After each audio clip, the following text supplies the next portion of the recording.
impatience un remake de celui-ci, même si Capcom ils ont sauté des opus quand ils ont fait le remake du 4, puisque entre le 3 et le 4 était sorti le Code Veronica, ou peut-être que vous préférez le dernier.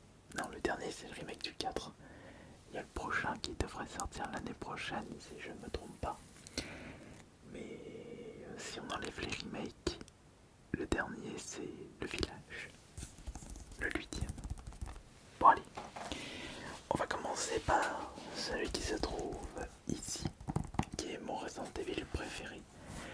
Mais je dirais que mon préféré, si je devais en choisir un, ce serait un mélange, vous allez comprendre. Alors, où est-ce qu'il se trouve? Puisque je l'ai également sur... le voilà. Alors, je vais prendre la version originale bien sûr. Si je devais choisir mon Resident Evil préféré, c'est bien entendu le 2 que j'avais découvert à l'époque avec une démo qui ne durait que 10 minutes.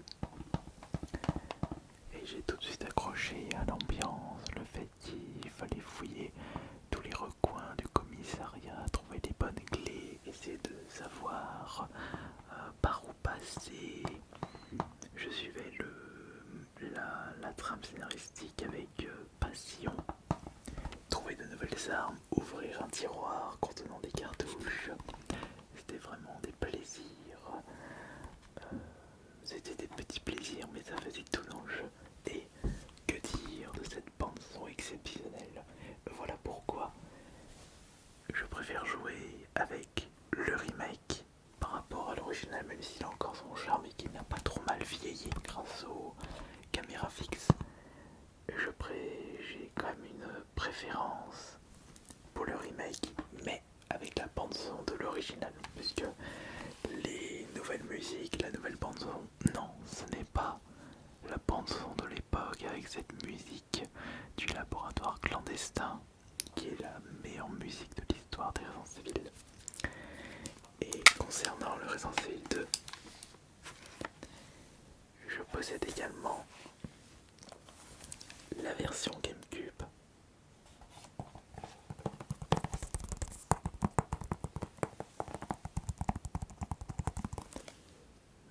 Mais aussi, et ça c'est une pièce assez rare, et beaucoup de personnes ne connaissaient pas l'existence d'un Resident Evil sur console Nintendo, rétro gaming je parle. Parce que Resident Evil c'était surtout sur la PS1 à l'époque, c'est passé par la Dreamcast. Mais il y a eu une version, accrochez-vous bien, Nintendo 64 du 2. Alors, jamais on n'aurait pensé à voir ça un jour. Le 2 sur la Nintendo 64. D'ailleurs, je l'ai jamais fait cette version. Puisque quand on regarde en détail la manette 64, je suis désolé mais je préfère jouer à Resident Evil avec une meilleure manette, avec la manette PS1. Alors si on reste avec les premiers Resident Evil, naturellement, j'aimerais que l'on bascule avec les opus PS1. Alors attendez, accrochez-vous parce que là il y a du beau. Je vous ai montré le 2, le meilleur.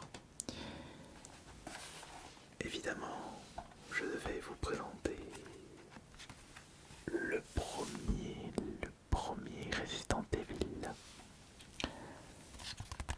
où tout a commencé. Par contre, je trouve que il a un peu moins bien vieilli par rapport aux deux, et tu sentais que c'était vraiment le début. Et pourtant, Shinji Mikami avait expliqué dans une interview récente qu'il s'était fortement inspiré de All in the Dark. Frédéric Reynal, c'était lui qui avait fait All in the Dark. Et oui, le jeu qui avait inspiré le genre Survival Horror, c'était All in the Dark, qui est un jeu français. Le sang à l'aurore, créé par un Français, popularisé par les Japonais. Après, bon, c'est pas le sujet, mais au niveau d'arc, j'avais fait celui sur... on avait fait un sur la PS1 qui était pas mal. Mais j'ai grandi avec Resident Evil et aussi Silent Hill. Mais concernant le premier Resident Evil, bien sûr, alors c'est rigolo, dit comme ça, mais j'ai passé plus de temps sur la version DS que sur la version PS1. Parce que pouvoir jouer à Resident Evil sur une console portable Nintendo, c'était vraiment un exploit. Alors que je me souviens, à l'époque où je lisais des magazines de jeux vidéo, Resident Evil, le 1, était prévu sur la Game Boy Color. Mais finalement le projet a été abandonné et ils ont sorti sur la Game Boy Color Resident Evil Gaiden, qui était tellement pourri que je l'ai pas gardé, je l'avais revendu. Mais je possédais à l'époque la cartouche Game Boy. Si vous désirez découvrir le premier Resident Evil, je vous recommanderais la version DS. Et attention, puisqu'en effet, le premier Resident Evil a pu connaître son remake sorti en 2002. C'était l'un des premiers jeux de la GameCube en Europe. Enfin, il est sorti lors de la première année de commercialisation de la GameCube en Europe. Et on dirait pas, mais Capcom savait déjà faire des super remakes à l'époque. Regardez, ça c'est le remake du premier Resident Evil. Et déjà, si on compare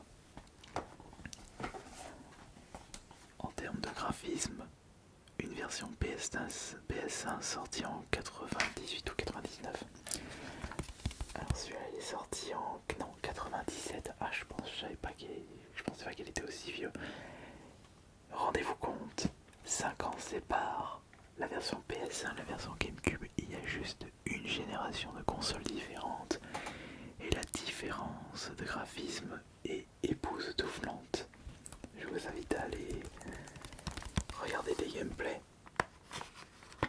Alors que aujourd'hui c'est de plus en plus compliqué de... Ouais, mais attendez. Vous vous rendez compte quand même que entre la PS1 et la GameCube, donc c'est comme si on disait PS1, PS2, la différence est énorme. Alors qu'entre la PS4 et la PS5, excusez-moi. Oui, mais après on a atteint un niveau tellement avancé que c'est de moins en moins visible les améliorations entre deux générations de consoles.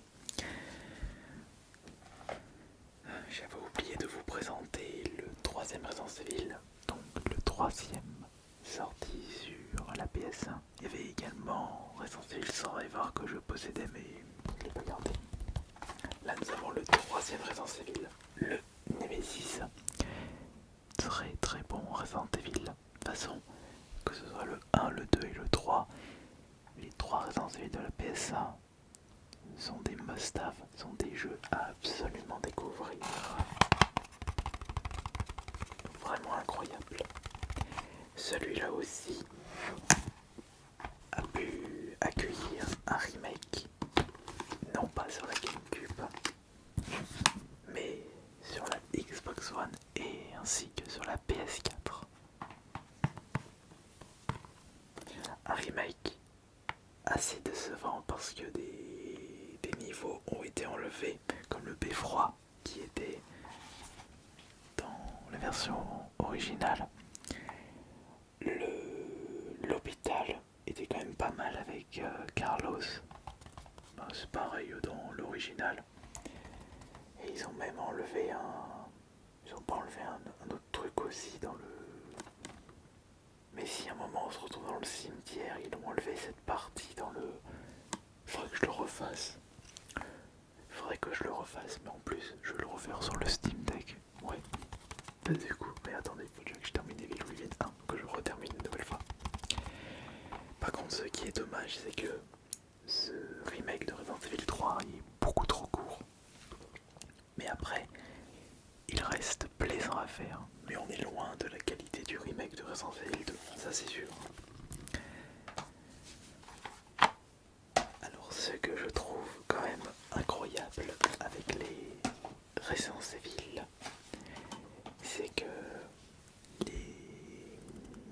un Resident Evil exclusif, temporaire, était sorti sur une console Sega. Alors la Sega, donc, à l'époque de la PS1, il y avait des Resident Evil qui étaient sortis sur la console Sega de la génération PS1, la Saturn. Mais à mon avis, Sega avait allongé le chèque pour obtenir la licence, enfin obtenir une exclusivité pour sa Dreamcast.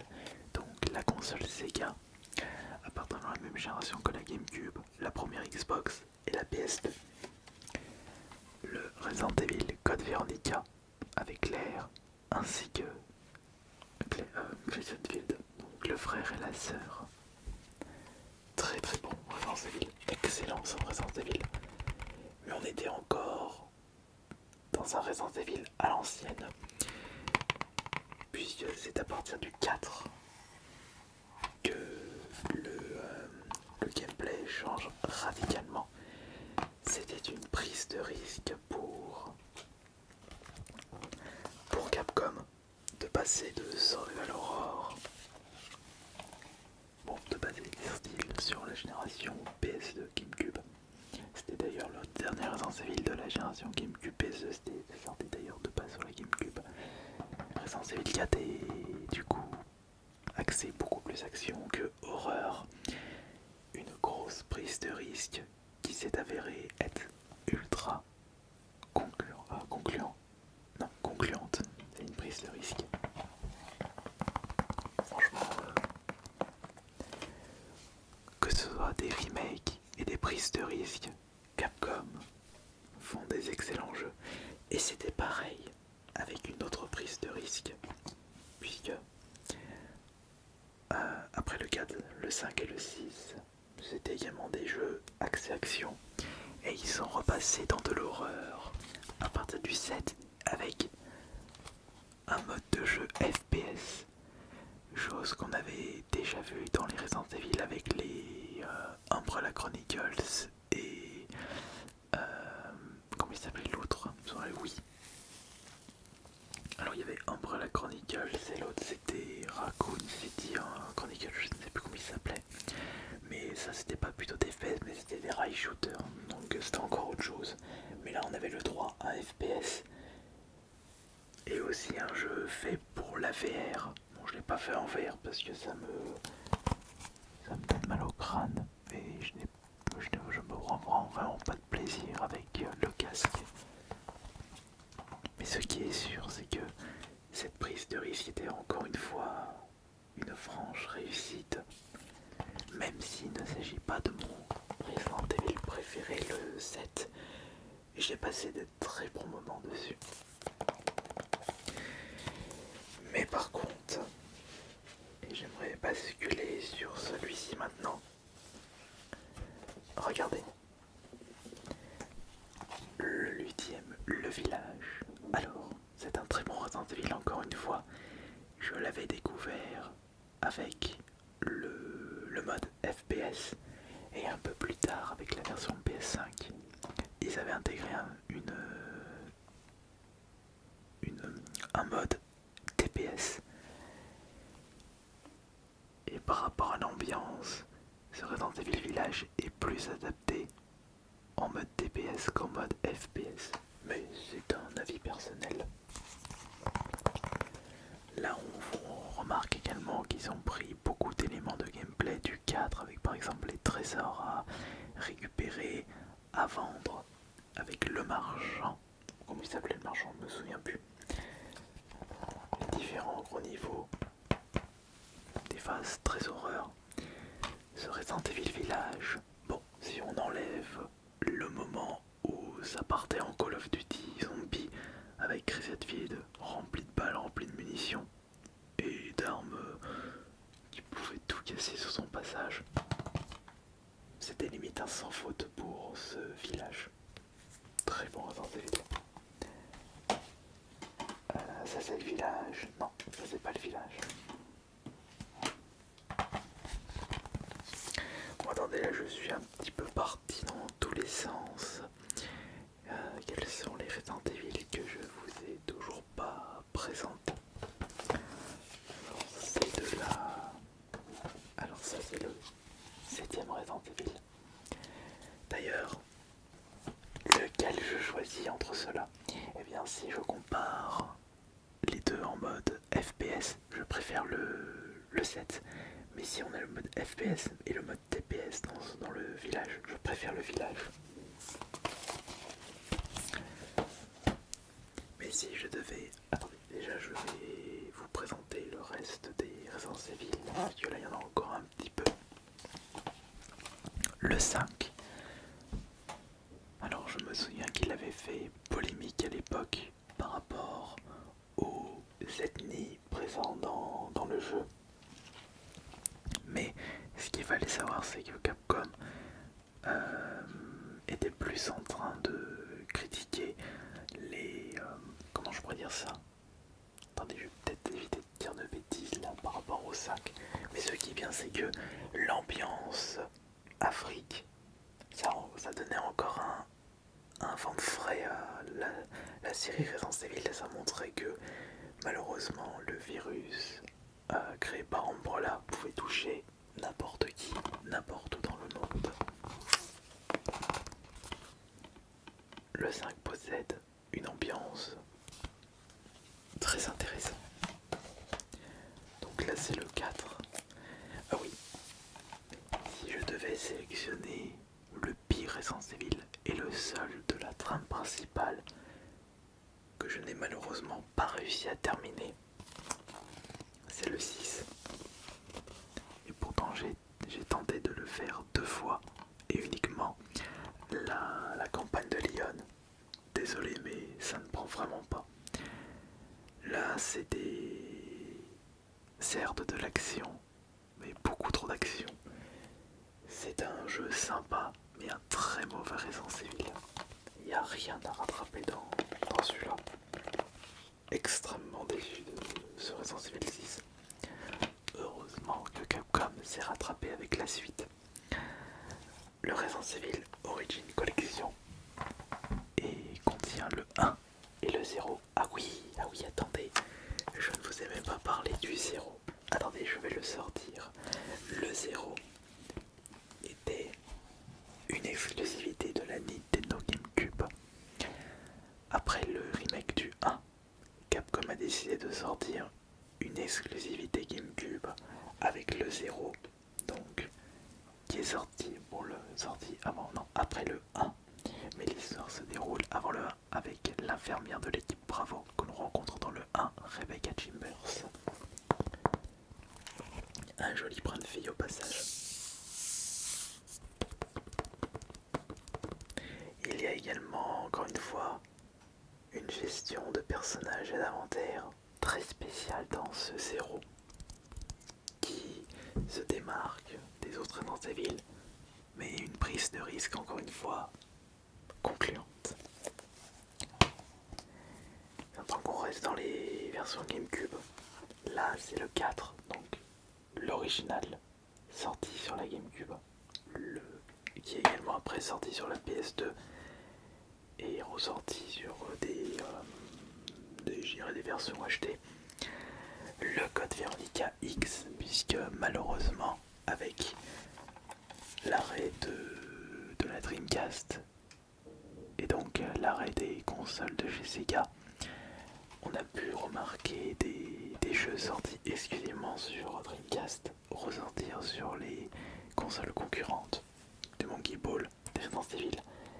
Mais le code Veronica X, ils ont rajouté par exemple des cinématiques comme Wesker avec Claire ou le combat final entre Chris et Wesker qui n'était pas à la base dans la version Dreamcast, si je ne me trompe pas bien sûr. Là c'est le Resident Evil 3 sur la GameCube avec on est en 60 fps que du 50 fps pour la version PS1 Europe. Et ça c'était un cadeau offert par mon frère jumeau, j'ai encore la photo quand il m'avait offert ce jeu. Le Resident Evil 0, ça c'est une version non platinum, parce que la version platinum je l'ai en sous blister. Là c'est le Resident Evil 1, mais sous blister que j'ai récupéré dans un vide-grenier à Dijon quand j'étais de passage pour la Gamocon justement. Et maintenant que je ne me trompe pas sur les derniers titres non présentés, le troisième Resident Evil pour la PS4, le deuxième Resident Evil, le remake pour la PS4, et évidemment le remake du 4 pour la version PS5. Et là j'ai encore 2-3 petits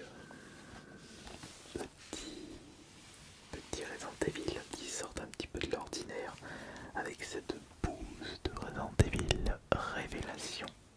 Ah oui, mais oui, j'avais auparavant des Resident Evil Révélation sur la Xbox One et la PS4 où c'était des jeux sortis sur PS3 et 360, je me souviens plus, mais ce n'étaient pas des jeux qui m'avaient convaincu. Là on a une compilation de Code Veronica et Resident Evil 4 en version japonaise. Ah bah tiens voilà, je suis en train d'y penser. Là c'est le Resident Evil Révélation, le 1, mais il y en a 2 qui sont sortis. J'ai pas du tout aimé. Là on a le 6 version PC sous blister, le 6 version PC sous blister, version Xbox 360 sous blister. Ça c'est la version PC de Resident Evil 2. Pas en big box malheureusement. Et là enfin on a le premier Resident Evil remake sur la Wii. Il y avait eu également le Resident Evil 4 qui était sorti sur la Wii, une version Wii Edition. Et oui, je comprends, oui, j'admets qu'il me manque beaucoup de Resident Evil. Mais j'en ai quand même un bon paquet. Et dans mon cœur, je considère Resident Evil comme l'une de mes séries de jeux vidéo préférées. Pas vous. Merci beaucoup d'avoir été présent et présente. Merci de m'avoir écouté. C'était Ice Minotaur. Profitez bien de la vie, jouez à des bons jeux et bonne nuit à tous.